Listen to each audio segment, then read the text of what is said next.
recall the past, then trying to enter into blame game, then trying to pinch each other.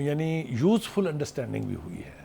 مثال کے طور پہ پہلے P D M کا بننا, پھر اس کا بکھرنا, پھر اس کے بعد دوبارہ اتحادی بن جانا, حکومت اتحاد کی کرنا, یہ بہت ساری باتیں ایسی ہیں. خاص طور سے مشرف کے دور میں آپ کو یاد ہے جس طرح کی پولرائزیشن تھی, تو یہ کڑے وقت میں مل بیٹھتے ہیں دونوں.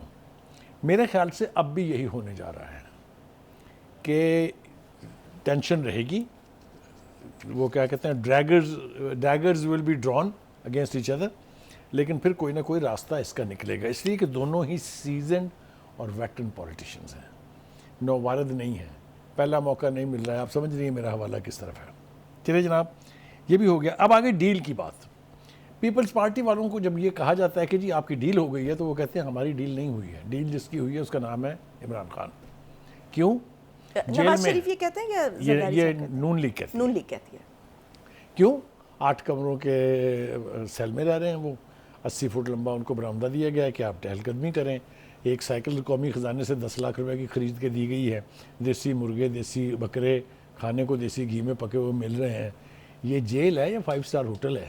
وہ یہ پیپلز پارٹی کا موقف ہے. وہ کہتے ہیں اگر کوئی ڈیل ہوئی ہے تو وہ پی ٹی آئی کی اور عمران خان کی ہوئی ہے, ہماری کوئی ڈیل نہیں ہوئی ہے. ٹھیک. یہ ہو گیا جناب.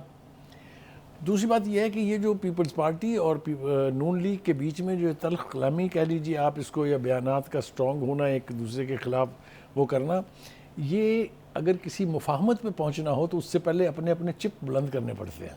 You have to raise your chips before you enter into an agreement or you arrive at a understanding. تو میرے خیال سے یہ گن گھرٹ جو ہم کو سنائی دے رہی ہے بیانات کی, یہ وہ گولہ باری ہے توپوں کی جو ضروری ہے کسی مفاہمت کے لیے. آپ سمجھ نہیں میری بات میں؟ دوسرے لفظوں میں طوفان کی آمد سے پہلے کی خاموشی ہے. دوسری بات یہ ہے کہ پیپلز پارٹی بھی یہ چاہتی ہے کہ سخت ترین گولہ باری کی جائے, غزہ تو دور ہے, یہاں بھی کی جائے, تاکہ آپ اپنی یعنی مرضی کا نتیجہ اخذ کر سکیں. دوسری بات یہ ہے کہ پیپلز پارٹی کے لیے ضروری ہے کہ وہ سخت ترین موقف نون لیگ کے خلاف اپنائے. یہ مجبوری ہے اور نون لیگ اس مجبوری سے آگاہ ہے. وہ سمجھتے ہیں کہ یہ کیوں کر رہے ہیں. لہٰذا آپ نے دیکھا کہ چھوٹے لیول کے اوپر تو یقینی طور پہ بہت ساری بیان بازی ہوئی ہے, لیکن نواز شریف کی زبان سے ابھی تک آپ نے کوئی پیپلز پارٹی یا اس کی لیڈرشپ کے خلاف بات نہیں سنی ہے. یہ اس انڈرسٹینڈنگ کا مظاہرہ انہوں نے ہمیشہ کیا ہے. ایک تیسری پارٹی اب بیچ میں لینڈ کی ہے, وہ ہے جے یو آئی. جے یو آئی کے اسلم غوری صاحب نے آج بڑا سخت بیان دیا ہے پیپلز پارٹی کی لیڈرشپ کے خلاف. وہ کہتے ہیں کہ اب آپ کو 16 مہینے مزے لے کے حکومت کے, اب آپ کو سارے سوراخ نظر آنے شروع ہو گئے. اور دوسری بات انہوں نے کہا ہے کہ یہ اپنا غصہ جو ہے, یعنی مرضی کی لیونگ پلے فیلڈ نہ ملنے کا, وہ اتحادی جماعتوں پہ اتار رہے ہیں. یہ ایک بات بھی ہم نے سن لی ہے. دوسری بات یہ ہے کہ نون لیگ کو بھی تھوڑا سا جب اپنے آپ کو یہ ثابت کرنا ہوتا ہے کہ نہیں جناب ہم کسی کے طفیلیے نہیں بنے ہیں, ہمارے ساتھ کوئی ڈیل نہیں ہوئی ہے, تو پرویز لطیف صاحب نمودار ہوتے ہیں, پریس کانفرنس کرتے ہیں, جاوید لطیف صاحب وہ پریس کانفرنس کرتے ہیں اور سارے, میں یہ تو نہیں کہوں گا کہ ایک رائے پر پانی پھیر دیتے ہیں, لیکن وہ یہ تاثر زائل کرنے کی کوشش کرتے ہیں, کیونکہ ان کا مسلسل بیان یہ ہے کہ ہم تو ٹارگٹ رہے ہیں, we are the victims, we are not the beneficiaries. اور اس کے لیے ان کے پاس اپنی تعویلات ہیں. آپ دیکھیے کس طریقے سے نواز شریف کو 3 دفعہ آپ نے نکالا. لاسٹ دفعہ تو بالکل ہی پاناما سے شروع کر کے اقامہ پہ نکالا. وہ جے آئی ٹی بھی جال سازی تھی, اس کے اوپر جو جج مقرر تھا وہ بھی جال ساز تھا. تو یہ سارا کچھ اگر آپ دیکھیں تو ان کے بیانیے میں آپ کو جان نظر آتی ہے. بہت سارے تاریخی واقعات جو ہیں ان کو ریکال کیا جا سکتا ہے. مثال کے طور پر نون لیگ کے دور میں ہندوستان کے ساتھ تعلقات کی نوعیت بالکل مختلف تھی. اگر آپ کو یاد ہو واجپئی صاحب کے ساتھ جو انڈرسٹینڈنگ آئی تھی کشمیر کے حوالے سے, وہ آلموسٹ مسئلہ حل ہو چلا تھا. لیکن پھر آپ کو یاد ہے کہ جنرل مشرف صاحب نے کیا واردات کی, ادھر وہ طے ہونے لگتا تھا تو ادھر کارگل ہو جاتی تھی. پھر یہ آپ کو یاد ہوگا کہ جماعت اسلامی کو استعمال کر کے ایک مظاہرہ کرایا گیا بہت بڑا, اور خود یہ بھی تاثر نہیں دیا بلکہ بیان ایک طرح سے دیا کہ میں تو جی سلوٹ نہیں کروں گا جب وہ آئیں گے. وہاں ہوتا ہے نا, یہ ایک پروٹوکول کا حصہ ہے کہ جب کوئی غیر ملکی head of state, head of government آتا ہے تو آپ اس کو پروٹوکول دیتے ہیں, آپ کے آرمی چیف کھڑے ہوتے ہیں وغیرہ وغیرہ. انہوں نے کہا میں یہ نہیں کروں گا. تو this was all to sabotage that effort. اور وہ سبوٹیج ہونے کا نقصان یہ ہوا کہ وہ تعلقات آج تک پھر کسی ایک نہج پر پہنچنے کے لیے تیار نہیں ہے. کشمیر کا ایشو اپنی جگہ ہے, ٹریڈ رکی ہوئی ہے, ٹینشن علیحدہ ہے. تو یہ بات تو میرے خیال سے ہر سین سیاستدان نے پاکستان میں کی ہے کہ اگر آپ نے ہندوستان کے ساتھ میوچول کو ایگزسٹنس پہ چلنا ہے تو وہی ایک راستہ ہے. کشمیر یقینی طور پہ بہت بڑا ڈسپیوٹ ہے, اور میں کہوں گا کہ جو ساؤتھ ایشیا ہے اس میں میرے خیال سے اس سے بڑا اور کوئی سینسٹیو ایشو نہیں, پورا امن اس کے ساتھ جڑا ہوا ہے. یعنی تمام جماعتیں جو ہے وہ اگر مل کر اقتدار میں آئیں گی تو اس طرف جو ہے وہ معاملات سدھر جائیں گے. اچھا بخاری صاحب, کچھ جو تجزیہ کار ہیں وہ یہ بھی کہہ رہے ہیں کہ چونکہ زرداری صاحب سے پنجاب میں کچھ سیٹ کی لین دین پر بات ہوئی تھی جس پر جو ہے وہ زرداری صاحب نواز شریف صاحب جو ہے وہ راضی نہیں ہوئے تھے, جس کے بعد ان کے تعلقات آپس میں خراب ہو گئے تھے, اور اب جو سندھ میں کچھ ایک الائنس کی بات ہو رہی ہے جس پہ نون لیگ نے اندیا بھی دیا کہ جی ڈی اے کے ساتھ اور ایم کیو ایم کے ساتھ تعاون کرنے کے لیے جو ہے تیار ہیں, اور کل ملاقات بھی ہونے جا رہی ہے ہم ایم کیو ایم کے رہنماؤں کے ساتھ. تو کیا جو سندھ میں یہ جو ایک پیپلز پارٹی کے اگینسٹ ایک آپ کہہ لیں کہ ایک اتحاد بن رہا ہے, کیا یہ بھی ایک تھریٹ ہے, اور اس کی وجہ سے آصف زرداری صاحب اس بات پر مجبور ہوئے ہیں کہ نواز شریف صاحب کے ساتھ جو ہے وہ اس قسم کا رابطہ کیا؟ دیکھیے, جب آپ یہ بیان دیں گے, اور یہ بیان بھی کوئی عام ورکر کا نہیں ہے کہ ہم پی ٹی آئی کے ساتھ اتحاد کر سکتے ہیں. آپ تصور کیجئے, وہی تو کہہ رہا ہوں کہ آپ ذرا تصور کیجئے کہ 9 مئی کے بعد جو حال پی ٹی آئی کا ہے, جس طرح کا بوجھ وہ اپنے سر پہ 9 مئی کا اٹھائے ہوئے ہے, کیا کوئی سیاسی جماعت افورڈ کر سکتی ہے کہ ان کے ساتھ اتحاد کر کے پاکستان میں الیکشن بھی جیتے؟ سیاست تو کرے چلیے, وہ تو اس کی گنجائش نکل آئے گی, لیکن آپ الیکشن جیت جائیں تو یہ ایک عام فہم آدمی سے اگر اس کا جواب پوچھیں آپ کو تو وہ مل جائے گا. اصل بات یہ ہے کہ شروع میں جو مطالبات تھے زرداری صاحب کے, انہوں نے 2 باتیں کی تھی, 2 مطالبات کیے تھے جب شہباز شریف کے ساتھ ان کی ملاقات ہوئی تھی دبئی میں, جس کا آپ نے حوالہ دیا ہے. وہ یہ تھا جی کہ ایک تو یہ آپ ہمارے جو 5 سٹالورٹس ہیں نا پنجاب میں, جن میں یوسف رضا گیلانی شامل ہیں, راجہ پرویز شامل ہیں, قمرالزمان قاہرہ شامل ہیں, جس میں ندیم افضل چند شامل ہیں, ایک صاحب اور ہے ابھی نام یاد آ جائے گا ان کا, ان کے مقابلے میں آپ کینڈیڈیٹ کھڑا نہ کریں. مطالبہ نمبر 1. مطالبہ نمبر 2 یہ تھا کہ آپ جو ساؤتھ پنجاب ہے اس میں جہاں پہ ہمارا پہلے بھی انفلوئنس بہت ہے, اور اب چونکہ ہم نے وہاں جہانگیر ترین کی پارٹی کے ساتھ کے خلاف الیکشن لڑنا ہے, لہٰذا آپ وہاں بھی ہمیں سپیس دیں. نواز شریف صاحب نے تو اس کو بہت بعد میں اس کے اوپر مہر ثبت کی ہے, پارٹی کے اندر اس کے اوپر بہت اختلاف رائے تھا. پارٹی کا خیال یہ تھا کہ یہ اس طرح سے اگر ہم سیٹیں بانٹنے لگے تو ہم خود کہاں جائیں گے, اور دوسری بات یہ ہے کہ پیپلز پارٹی اس کے مقابلے میں سندھ میں کوئی سپیس دینے کے لیے تیار بھی نہیں ہے.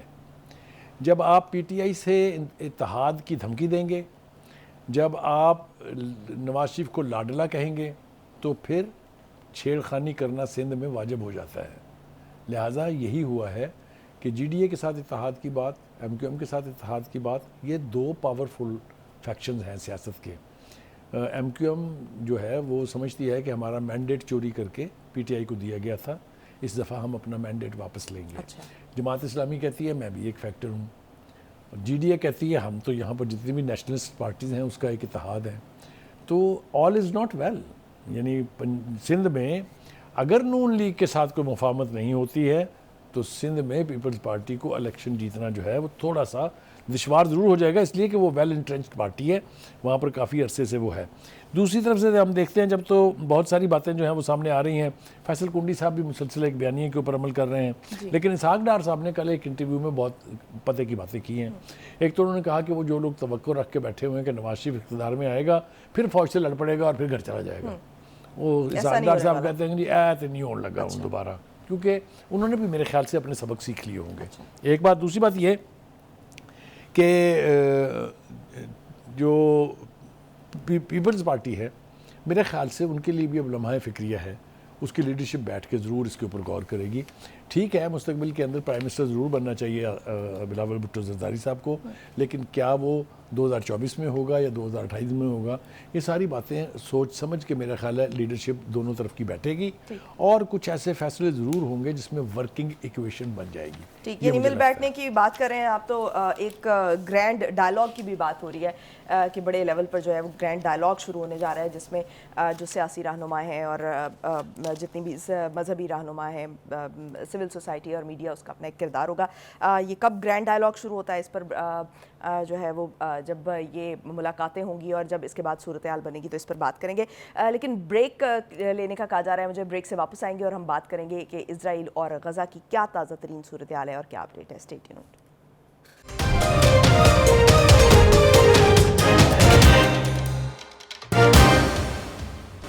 غزہ پر وحشیانہ بمباری کو 1 ماہ مکمل ہو چکا ہے اور اسرائیلی بمباری سے شہادتوں کی اس وقت جو مجموعی تعداد ہے وہ 10,000 سے زائد ہو چکی ہے. آج بھی جو اسرائیل کی پناہ گاہیں ہیں اور ہسپتال ہیں ان کے قریب بمباری کی جا رہی ہے.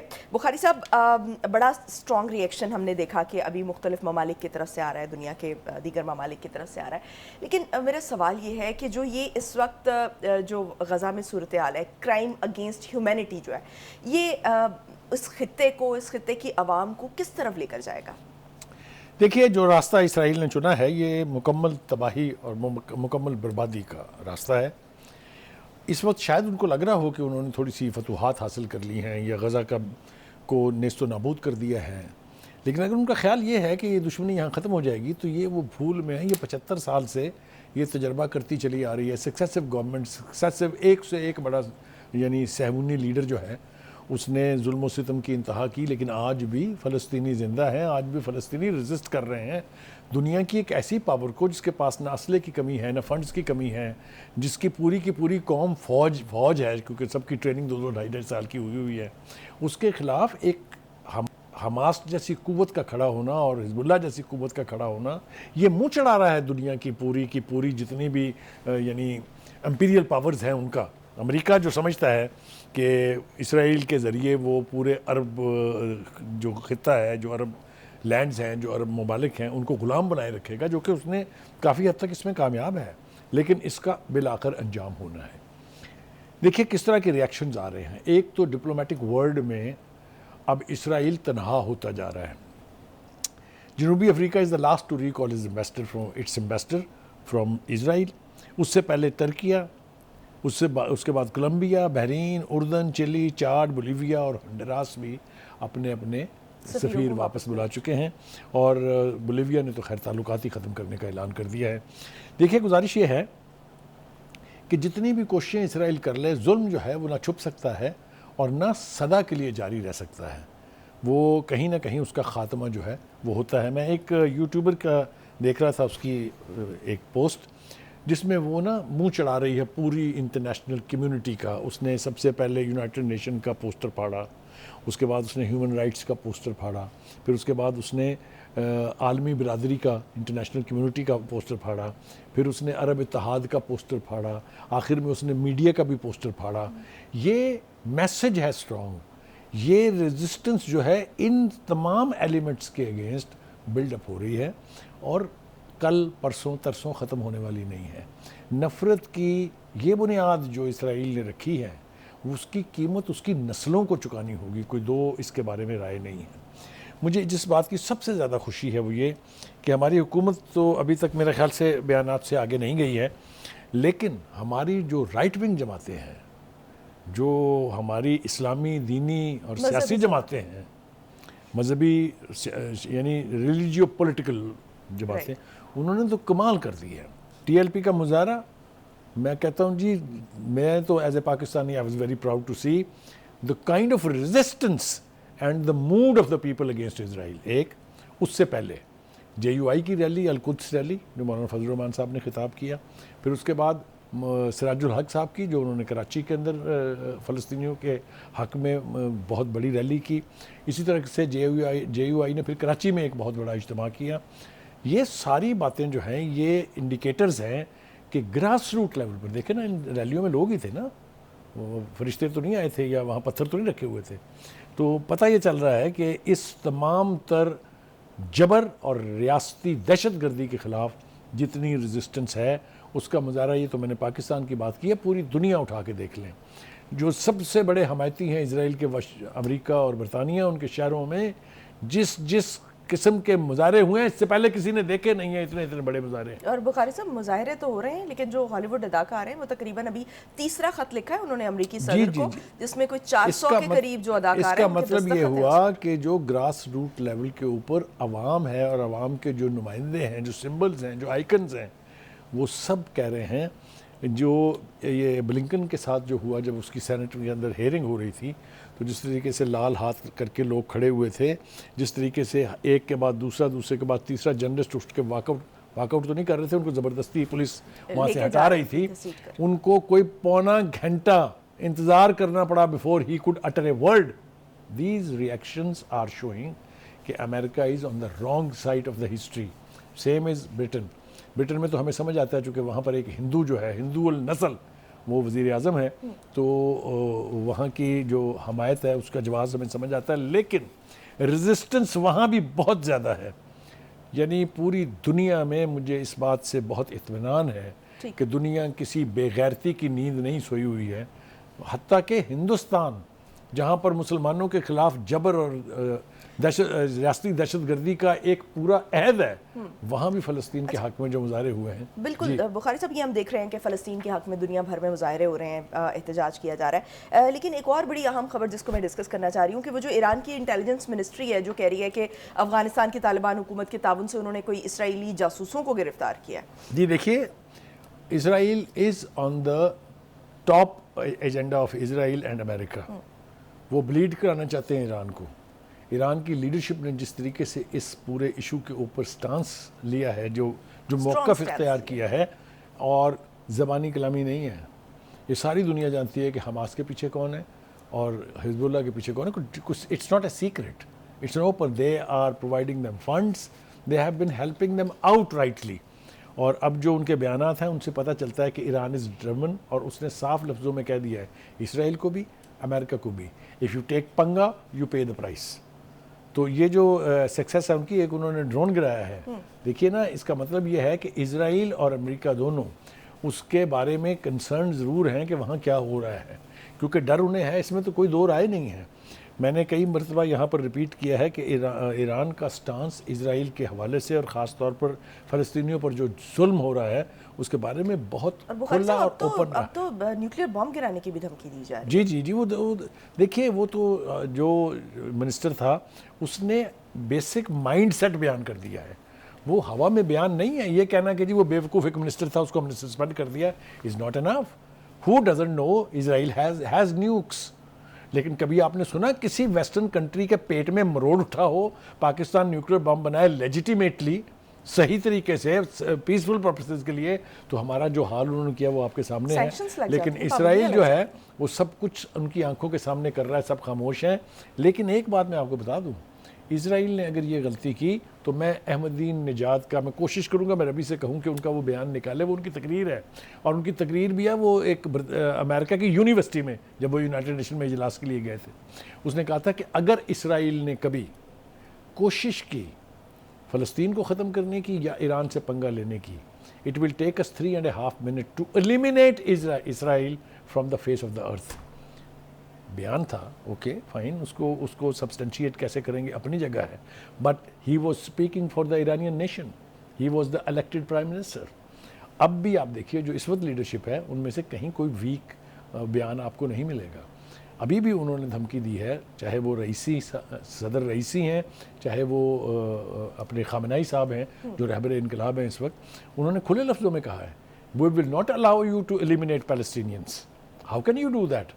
تو کہنے کا مطلب یہ ہے کہ جہاں دنیا خاموشی اختیار کیے ہوئے ہے, بے حسی, بے حیائی, بے شرمی, جو مرضی نام آپ اس کو دے دیں, وہاں کچھ قوتیں ایسی ہیں جن کے دل میں فلسطینیوں کا درد ہے اور جو فلسطین کے ساتھ کھڑے ہونے کے لیے تیار ہیں.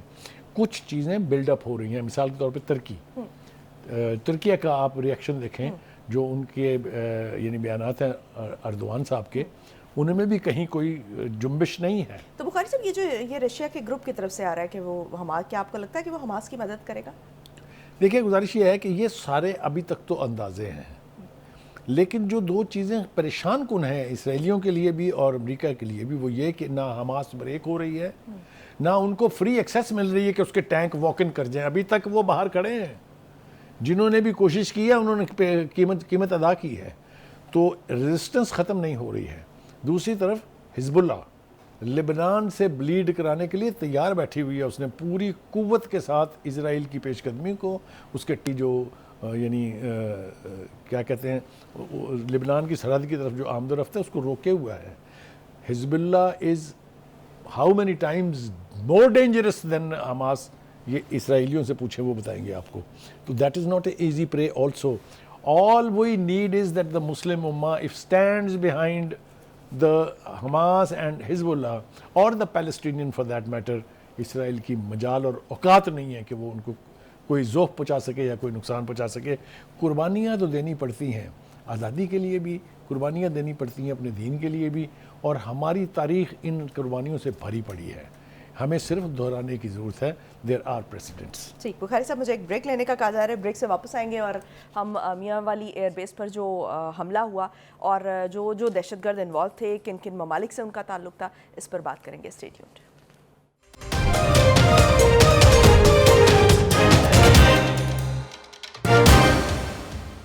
بریک کے بعد ایک مرتبہ پھر سے خوش آمدید. بخاری صاحب, ہم نے ماضی میں دیکھا کہ کامرا ایئر بیس پر حملہ ہوا تھا اور اب یہ میاں والی بیس پر حملہ ہوا, اگرچہ کہ یہ اللہ کا شکر ہے کہ زیادہ نقصان نہیں ہو پایا, لیکن ہم جب بھی دہشت گرد حملہ ہوتا ہے خاص طور پر پاکستان میں اس طرح سے, تو ہم یہ دیکھتے ہیں کہ جو سب سے پہلے نیوز آتی ہے وہ یہ کہ جو ہتھیار استعمال کیے گئے وہ امریکی ساخت کے تھے. یہ پچھلے گزشتہ کچھ دنوں سے کچھ عرصے سے ہم یہ مسلسل یہ بات سن رہے ہیں.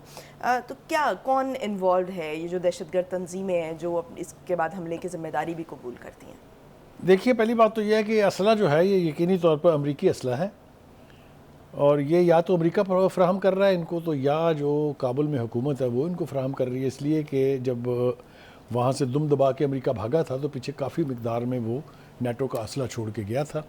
یہ وہی موسٹ لیٹسٹ ایکوپمنٹس ہیں, لیٹسٹ گنز ہیں جو نیٹو کی فورسز استعمال کرتی ہیں. تو ایک تو اس کے بارے میں کوئی ابہام نہیں ہے کہ یہ اسلحہ کہاں سے آ رہا ہے اور کیسے ان کے ہاتھوں لگ رہا ہے وہ. لیکن کچھ ایسی ایکویشنز ہیں جو میں بڑی جرت کے ساتھ پیش کرنا چاہتا ہوں. وہ یہ ہے کہ آپ کو یاد ہوگا کہ جی ایچ کیو کے اوپر پی ٹی آئی نے حملہ, سب سے پہلے ٹی ٹی پی نے حملہ کیا تھا, یاد ہے آپ کو؟ اور وہ محاصرہ جو ہے کئی گھنٹوں تک چلا تھا. پھر اس کے بعد کون حملہ آور ہوا اس کے اوپر؟ پی ٹی آئی کے ایکٹیوسٹ 9 مئی کو اس کے اوپر حملہ آور ہوئے. ٹھیک ہے یہ. اس کے بعد آ جائیے جناب میاں والی ایئر بیس, اس کے اوپر پہلے پی ٹی آئی حملہ آور ہوئی تھی. اس کے ایکٹیوسٹ جو پٹرول بم لے کے چلے گئے تھے وہاں جہازوں کو تباہ کرنے, اور اب پی ٹی آئی نے کر دیا. یہ کیا قدر مشترک ہے؟ یہ جو کامن ٹارگٹس ہیں اس سے میں کیا نتیجہ اخذ کروں؟ یہ میں سوال چھوڑے جا رہا ہوں آج کہ ہاؤ کوڈ سچ اے کو انسیڈنٹس ٹیک پلیس کہ جہاں پہلے ٹی ٹی پی حملہ آور ہوتی ہے وہاں پھر پی ٹی آئی ہوتی ہے, جہاں پہلے پی ٹی آئی ہوتی ہے وہاں پہ ٹی ٹی پی ہوتی ہے. آپ انٹر لنک کر رہے ہیں ان کو؟ میں تو لنک کر رہا ہوں, اتنے وثوق اور یعنی جذبے کے ساتھ میں یہ کہہ رہا ہوں کہ ہمیں ڈھونڈنی پڑے گی کہ یہ کیا ایکویشن ہے. اب مجھے یاد آتا ہے کہ کیوں یہاں پر ان کے دفاتر کھلائے جا رہے تھے. اب مجھے یاد آتا ہے کہ کیوں ان کو جیلوں سے رہائی دلائی تھی جناب صدر مملکت صاحب نے اس وقت کے وزیر اعظم کی مرضی کے اوپر. کس طریقے سے وہاں پر انلیگل طور پر بغیر ڈاکومنٹس کے طالبان کو لایا گیا تھا اور کے پی کے مختلف علاقوں میں بسایا گیا تھا. یاد نہیں ہے آپ کو؟ بالکل یاد ہے. اور یہ آپ نے جو 2 واقعات کا ذکر کیا آج کا سن لیں. ضلع خیبر میں جھڑپ ہوئی ہے, پاکستانی فوج کے لیفٹیننٹ کرنل سمیت 4 اہلکار جو ہیں اس میں ہلاک ہوئے ہیں. یہ جو مسلسل دہشت گردی کے واقعات ہو رہے ہیں پورے پاکستان میں, چاہے وہ بلوچستان ہے چاہے وہ کے پی کے ہے, کون ہے ذمہ دار اس کے؟ کون ذمہ داری قبول کر رہا ہے؟ کس نے ذمہ داری قبول کی ہے میاں والی کے اٹیک کی؟ تو یہ کس کو نظر نہیں آتا ہے, کس سے یہ پوشیدہ ہے کہ یہ کون لوگ ہیں اور کیوں یہ کر رہے ہیں؟ مجھے اچھی طرح سے یاد ہے, اسپن بولدک کا ذکر میں اکثر کرتا ہوں, وہاں پر را اور فارمر این ڈی ایس جو ہے افغانستان کی سابقہ جو انٹیلیجنس ایجنسی تھی, انہوں نے مل کے کیا تباہی نہیں مچائی, وہ تباہی اب بھی مچ رہی ہے. ابھی بھی وہاں سے لوگوں کو اکوپ کر کے اسلحہ دے کے, فنڈز دے کے, ڈالرز دے کے پاکستان کے اندر دہشت گردی کے لیے بھیجا جاتا ہے. بہت سارے لوگ پکڑے گئے, اس کی ایویڈنس ہے, یہ ہوا میں بات نہیں ہے. کتنے گروپ آپریٹ کر رہے ہیں, یہ سارا ڈیٹا موجود ہے پاکستان کی سیکورٹی ایجنسیز کے پاس. تو کوئی چیز ڈھکی چھپی نہیں ہے میرے خیال سے. اب ضرورت یہ سارا رد عمل ہے اس پاکستان کے آپریشن کا جس کے تحت انہوں نے انلیگل افغانز جو ہیں جن کے پاس نہ کوئی ڈاکومنٹ ہے, نہ پاسپورٹ ہے, نہ کچھ ہے, ان کو کہا ہے کہ بھائی صاحب آپ تشریف لے جائیں, بڑی مہربانی, ہم نے بہت بھگت لیا آپ کو. تو یہ رد عمل کس کی طرف سے؟ ظاہر ہے یہ رد عمل یعنی افغانوں کی بات تو اگر آپ کریں تو سمجھ میں آتی ہے، اس لیے کہ ان کو اب ان کی میزبانی کرنی پڑے گی نا جو پچھلے اتنے سالوں سے ہم کر رہے تھے. اور دوسری بات یہ ہے کہ ان کو بھی وہ ہیومن شیلڈ کے طور پہ استعمال کر کے پاکستان کے خلاف پروپیگنڈا کر رہے ہیں. یہ پروپیگنڈا میرے خیال سے سمجھ آنا چاہیے، اس لیے کہ یہ واپس جائیں گے اگر وہاں پر تو ان کی بھی وہاں بھی کوئی گنجائش نہیں ہوگی، اس لیے کہ اس میں سے ایک بڑی تعداد یہ ہے جو پیدا بھی یہیں ہوئے چونکہ افغان ریفیوجیز کے طور پر، اور ایک تسلسل تھا جس کے تحت وہ یہاں آتے رہے، کو پوچھنے والا ہی نہیں تھا. میں سمجھتا ہوں اس حکومت کو، چاہے انٹرم گورنمنٹ ہے یہ، اس کو آپ کو کریڈٹ دینا پڑے گا کہ ایک اتنا بڑا ایل جو ہے جو پوری سوسائٹی کو ہمارے یعنی اندر سے تباہ کر رہا تھا، اس سے ہماری جان چھٹ جائے گی. اس آپریشن کو اب بیچ میں انڈن نہیں چھوڑنا چاہیے، اس کو اس کے منطقی انجام تک پہنچانا چاہیے تاکہ پاکستان میں ہونے والے دہشت گردی کے یہ واقعات جو ہیں اس کا تدارک ہو سکے اور پاکستانی عوام سکھ کا سانس لے سکے. منطقی انجام تک بھی پہنچایا جانا چاہیے. مجھے دیجیے اجازت. پاکستان کی ہمیشہ پائندگی کی دعا کے ساتھ اللہ حافظ. ناصر.